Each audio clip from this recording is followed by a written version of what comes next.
Thank you for joining me today for Just a Thought.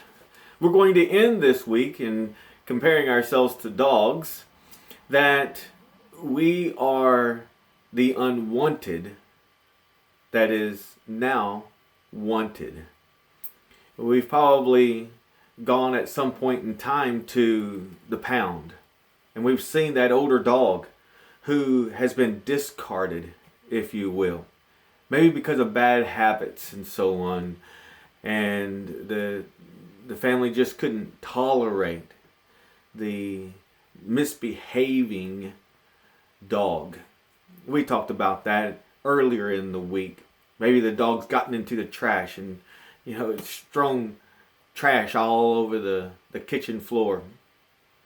Maybe he has gotten in the chicken pen. Maybe he's destroyed shoes and the couch and what have you, and they've just finally had enough and they take the dog to the pound.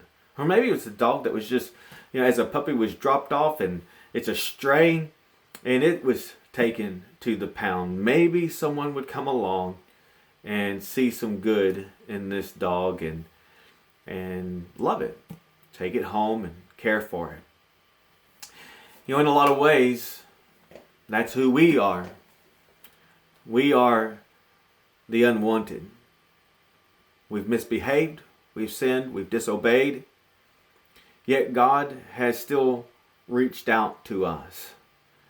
If you turn over to Galatians chapter 4, beginning in verse 4, "But when the fullness of time had come, God sent forth His Son, born of a woman, born under the law, to redeem those who were under the law, that we might receive the adoption as sons." We don't deserve that.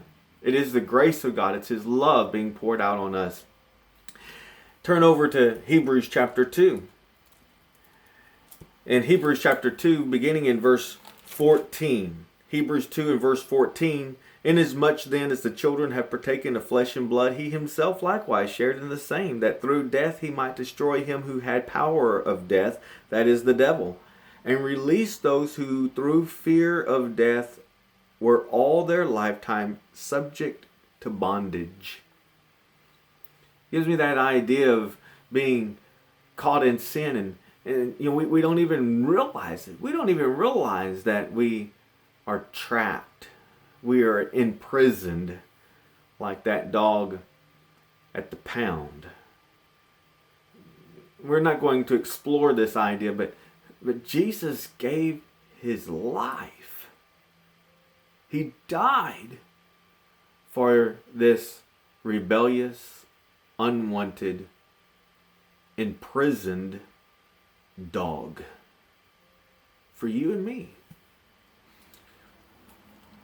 Another way that it's put is in Romans chapter 11, and how we are that wild olive tree that's been grafted into the good olive tree. That goes against nature. You don't do that. But that's what God has done for us. He's given us a home. He's given us love.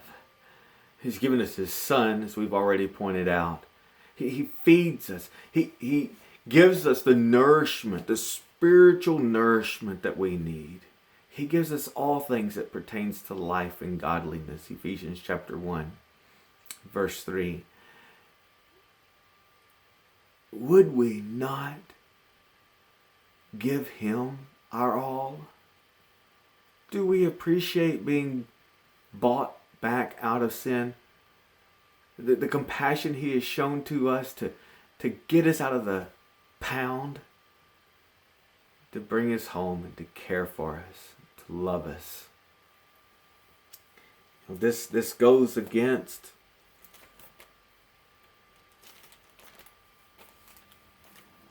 reason that He would do that for us. We read in Romans chapter 5, in verse 7, "For scarcely for a righteous man will one die, yet perhaps for a good man someone would even dare to die. But God demonstrates His own love towards us, that while we were still sinners, Christ died for us." It's one thing to see that dog and Maybe he's an attractive dog. He's well built. He's the size that you like. He's the color you like. And then they go and they open the gate and the dog comes and bites you. Would you take that dog home? But that's what we've done to God. We say, crucify him. While he's on the cross, people spit on him, mocked him, hated him. The sinless dying for the sinful. We're that dog in the pound that should be completely unwanted. But God loved us so much that he gave his Son that we might be redeemed from the dog pound and be given a home with him and an eternal inheritance. Let's live our lives like we were that dog that's been discarded, suffering and didn't even realize it in our sin, and then taught how to have true joy and contentment by being obedient, complying to the will of God, not obstinate, not always straining and pulling against the leash, but healing right next to our Master, following his every move. And then on occasion sounding the alarm for our others, for others in the world, because we love them and we care about them just as much as the Lord has cared about us and brought us in. We want them to enjoy this same home that we enjoy with God. God bless you in your efforts in serving him to his glory and his honor.